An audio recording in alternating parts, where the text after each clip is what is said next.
Maya Angelou said to me years ago when I'd come back from doing my school in South Africa, the opening of the school, and she wasn't able to attend, so I came directly from South Africa to Maya's house, Jay, and I was sitting at the kitchen table and she was teaching me how to make biscuits, and I said, "Oh, Maya, that school's going to be my legacy. It's going to be incredible." And she said, "You have no idea what your legacy is going to be, because your legacy is every life you touch. Your legacy isn't one thing. Your legacy is everybody who was moved to, who watched your show, who went back to school, who got out of a domestic violent relationship, who changed the way they saw things." What I realize is that if you come into success and fame, and particularly fame, because fame is its own world in definition, because it really is based upon what other people think of you. So, because fame isn't what you think of yourself, it's what other people think of you. If you come into that and you don't have a grounded, centered self, you will be controlled by the outside instead of the inside. And if you come into that not in the fullness of knowing who you are and what you're supposed to do with that fame, whenever somebody likes you or doesn't like you, that determines whether or not you're having a good day or a bad day. And you have lost control of your own life. So I think what fame teaches you quickly is to grow the wholeness within yourself, so that you're not controlled by others' outside opinions of you. Each of us comes into the world with our own worldview, and that worldview is actually shaped from the crib. And you get from the world what you project into the world, and you project into the world what you were raised with and what you were raised around. So that's why what happened to you is the essential question.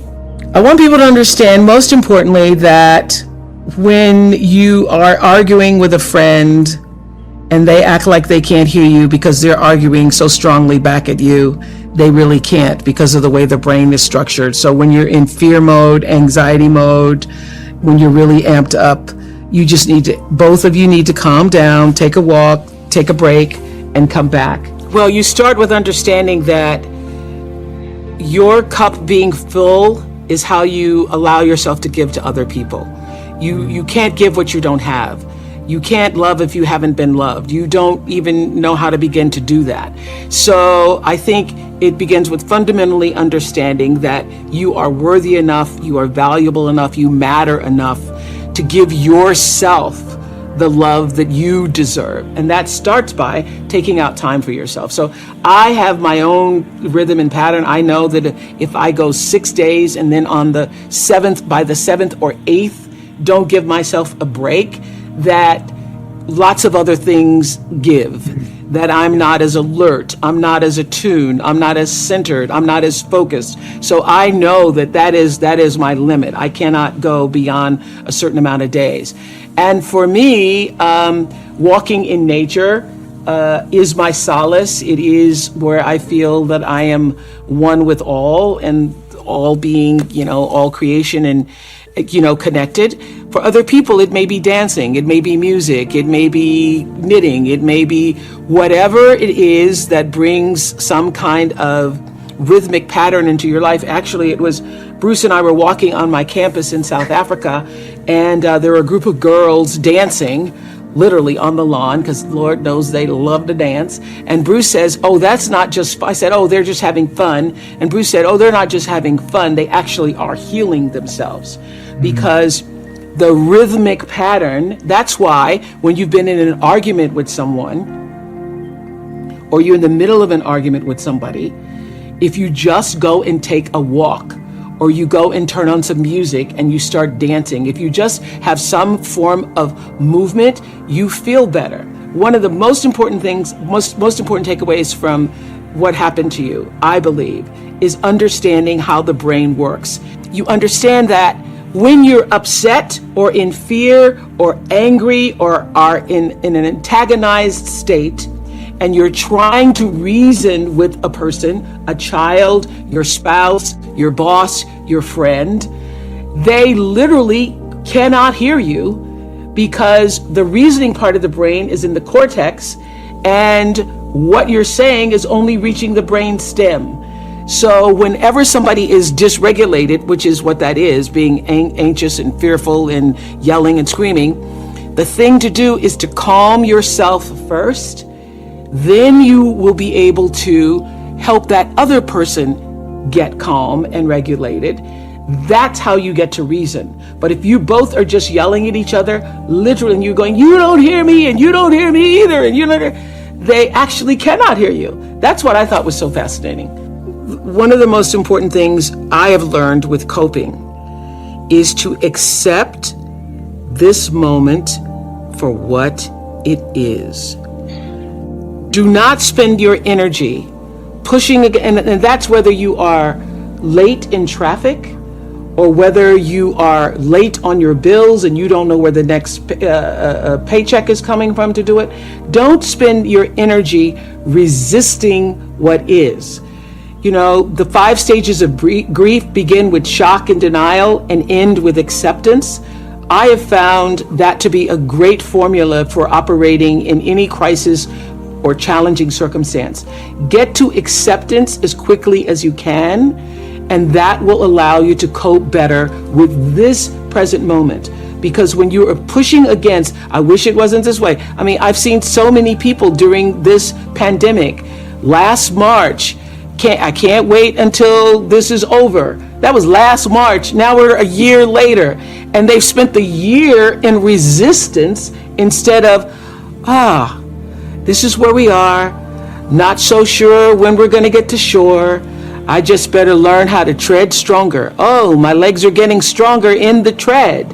So being able to accept the treading moment for what it is, and having the wisdom, the faith, the understanding, the knowing that you're not going to be in this moment forever. Because if life does anything, it consistently changes. So for however long we're in this pandemic moment, it is not going to be forever, but how do I make the adjustment to accept the moment for what it is and stop pushing against it, using all of my energy, wanting it to be something that it's not? It's that whole adage of accepting the things you can change and being willing to live with the things you cannot. So that has been the most helpful for me. I don't have a problem coping because I immediately go to, this is what it is. Now what must I do to be fully present in this moment, not resisting and pushing against it? I thought trauma had to be a big, gigantic experience. You had to go through a tsunami, literally, if not literally a tsunami-like crisis in your life. A fire, a hurricane, a tragedy, a car accident, a stabbing, somebody died. And it was through co-authoring this book with him that I understood that it was the consistent little things. It was the aggressions and microaggressions in a person's life that causes them to have their own worldview. Whatever that worldview is for you is different from me. So the biggest learning for me is that trauma doesn't have to have a great big old capital T on it. It's really how you were loved, and that neglect and trauma are hand in hand because both are equally as toxic. Over the years of interviewing people, it was my greatest classroom. I was always paying attention to what people were saying and paying attention to their lives. And what I understood and could articulate, not through science, but just through my own observation, is that, people are as dysfunctional, as unhappy, as disoriented in their lives based on how far they are from the center of themselves. And the center is where wholeness lies, as you know. And so where there is no center and there is no sense of wholeness and love for yourself, there's going to be disarray, chaos, confusion, and dysfunction in your life. And I saw that over and over and over again, that people behave based on how they were loved and then how they were able to process that in a way to love other people. One of the most important points I think Dr. Perry makes in What Happened to You is that neglect is as toxic as trauma. And so even though you might not have had a trauma with a big T, it boils down to, did you get what you needed? And I have done so many interviews, as I know you have too, Jay, with people who are raised in the same family, and everybody in that family has a different experience. And sometimes siblings are arguing about a thing that happened because from their point of view, it felt like one thing, and from the other person's point of view, it felt like another thing. Well, that is the reality of life, that you can have 2 children, 4 children, 6 children raised in the same household, and they experience the love of their parents differently. And not all the kids could have gotten what they needed, and some of the kids got what they needed. So neglect is you not getting what you needed for your worldview, for your personal approach to life, your sense of self-values, your sense of self-esteem.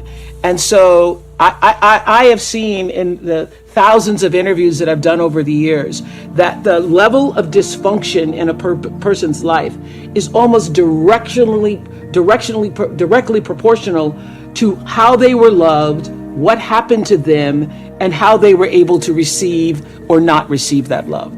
So the what happened to you isn't, just for people who had the big T traumas, but it literally is what happened to you. Were you loved? Were you not? How were you loved? How was that love applied in your life? And were you able then to apply it in the rest of the world? One of my relatives say, I'm whipping you because I love you. Well, it certainly didn't feel like love.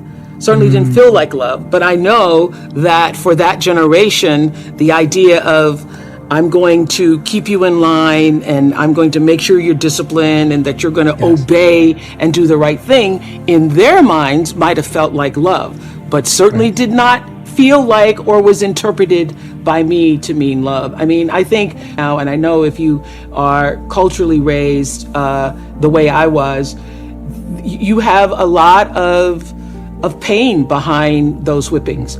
And I remember doing a show on the Oprah show years later talking about should children be spanked, and a black woman stood up and said, well, I got beat every day, and I was in the choir and my father beat me in front of the whole congregation in church, and I turned out okay.